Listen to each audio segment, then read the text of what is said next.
Welcome to Andertons Drum Channel. I'm Rob. I'm Colin, and today we're doing a isolated sound like, and who are we going to sound like once again? Vinnie Paul. Vinnie Paul. God rest his soul. Again, a massive, influential drummer. What budget are we on? We don't have one.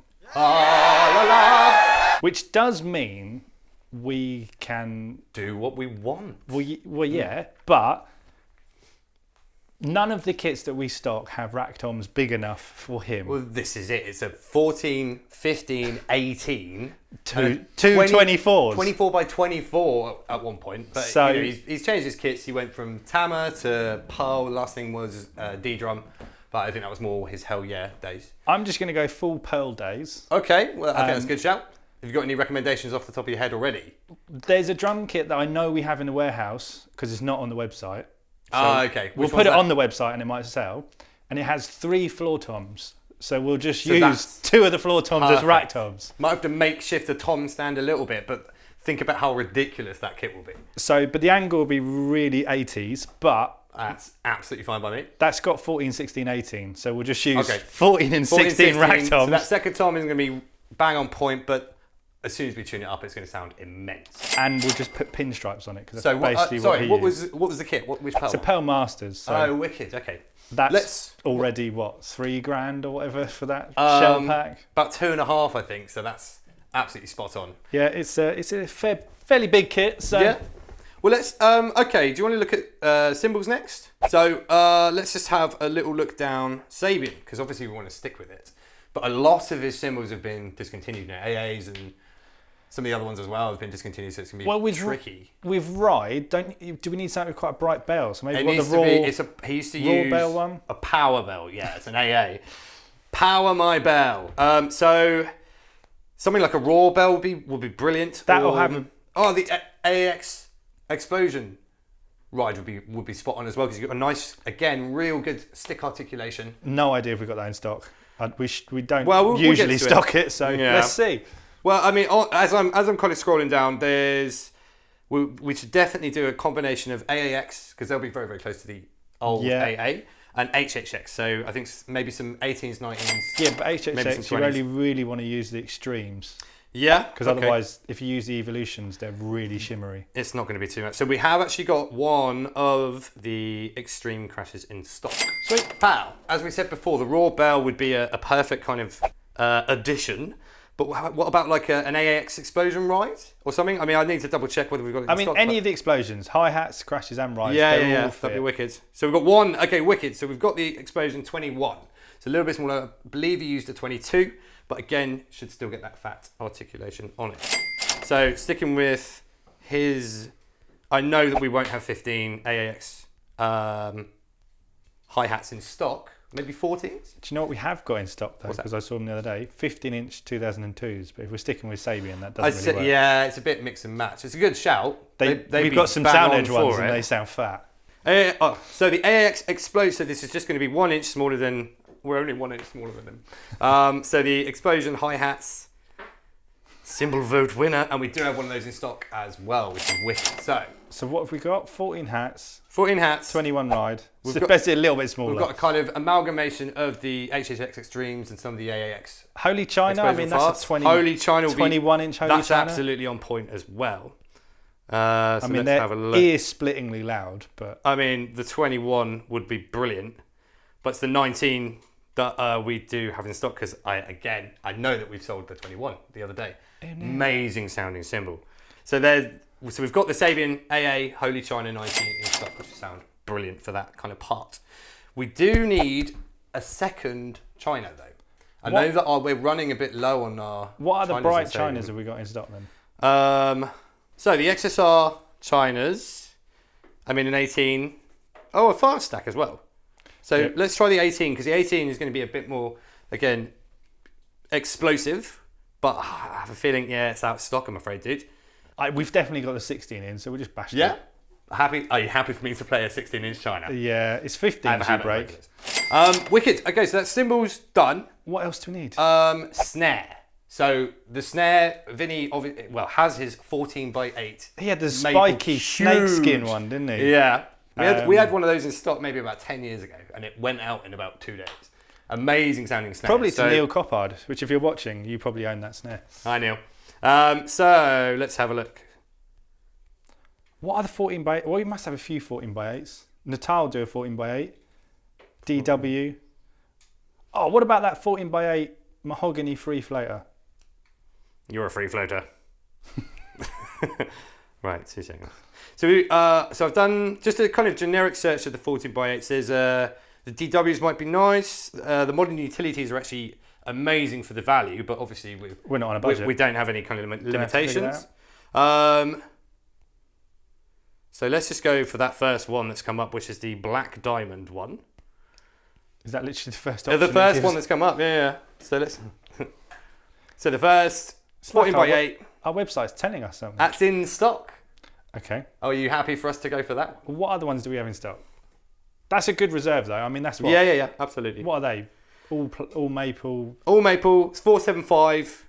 I think as soon as you crank it, it's going to sound amazing for this flams and stuff. Now the problem is it's getting the depth of the snare, so the 14x8s. What about that Fat Bob? No, the free floating mahogany one. Blah blah.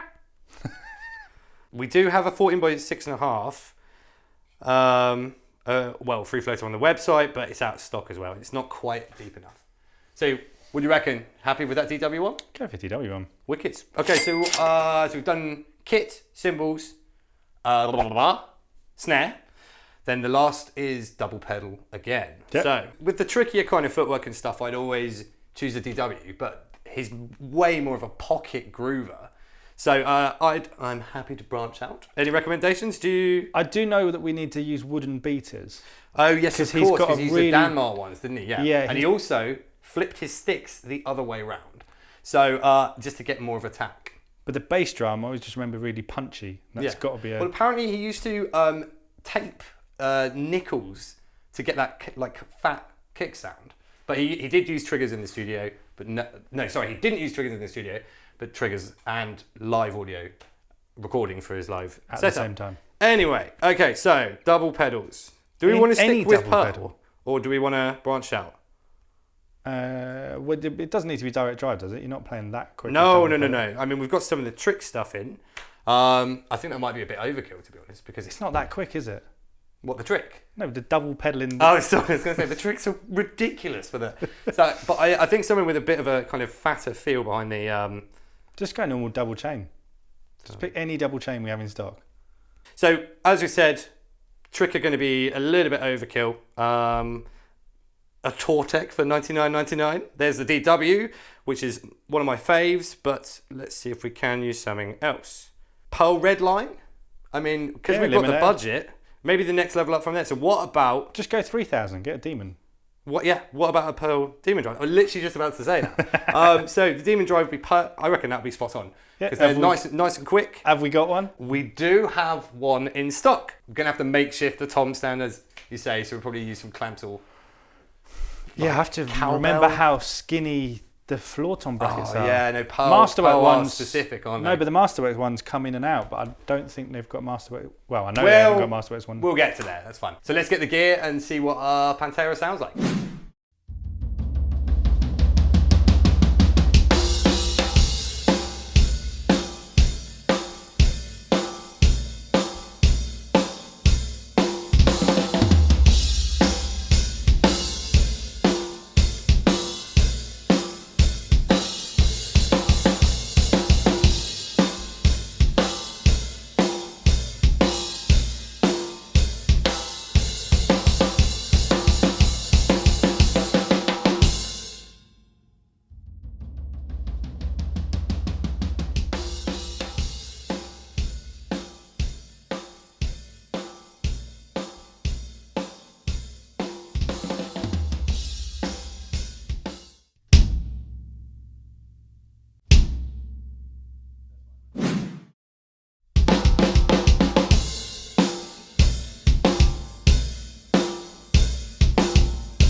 So I hope you enjoyed our interpretation of the late, great Vinnie Paul.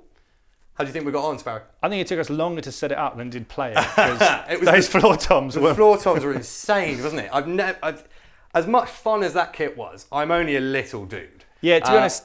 And we had to kind of get the cymbals a bit higher and the toms are a bit awkward. It just pushes the setup out massively. It's so funny if you haven't played like old 80s drums, because that was the standard size back then. The power tom. It does feel really alien now. Yeah, definitely. You feel like a giraffe playing something that tall up. Yeah, just that sneaky little right-hand crash was just the hardest part, because I just don't like overreaching sometimes. And also you have to have them at such crazy angles to get them above a bass drum. Exactly. So. It doesn't make And any how sense. did he have 24s? I thought I think the sound of the kit, once it was amazing playing a 14, 16 and 18 toms. They really, you did a wicked job on the tuning. To be honest, that was super easy. Pinstripes, Bosch, done. Low tune, smash. Easy peasy. The only thing we had to do was turn the drum the other way up. So as you'll see from the badges. And then flip the reso to the batter. Yeah, so we switched the heads over because the floor tom brackets are at the bottom of a drum and we needed them at the top to use them as tom brackets. So which is quite a cool little idea. So well done. I've done it before. So cymbals, I thought were absolutely spot on. I mean, I'm such a huge fan of the AAX and the HHX. You own a few, don't you? I do, yeah, absolutely. So I've got an Evo, but I love the Extremes as well. Absolutely beautiful cymbals. Most of my Sabians are all legacies and but darker cymbals, so I'm not letting you bash them. So. Quite like I wouldn't dream of it. So I thought the Holy China did exactly what we thought it would do, just dominate everything. Sounds huge. It would have been cool if we had the bigger one, but that one fits. Felt like the XSR actually kept up pretty nicely with it as well. Yeah, and to be honest, it was cool to 2 Chinas, 2 crashes. It was cool. To be honest, I think the cymbals were fine. The drums, I mean, the snare drum we could have got maybe a little bit fatter, but toms worked great. Bass drum with the sort of wooden beaters, that was easy to do. So I think the bass drum, considering it's a smaller one as well, actually was fairly spot on. Tuned it nice and low again, and the attack on that was amazing. The thing with the bass drum is, whether they're live, triggered, whatever, there was loads of EQ on it. So you're never going to get. It's such a sort of bouncy sound that you would never get that. Well, it's like half click, half. Warmth, and trying to get that nice balance between the two. So very, very, again, a very iconic drum sound. But floor tom sounded amazing. Floor tom was a beast, wasn't it? Yeah. Thanks so much for joining us this time for the late great Vinnie Paul, one of my personal heroes, and such a shock to the world when he passed away. Make sure you like and subscribe to the channel. I've been Colin. I've been Rob, and we'll see you next time.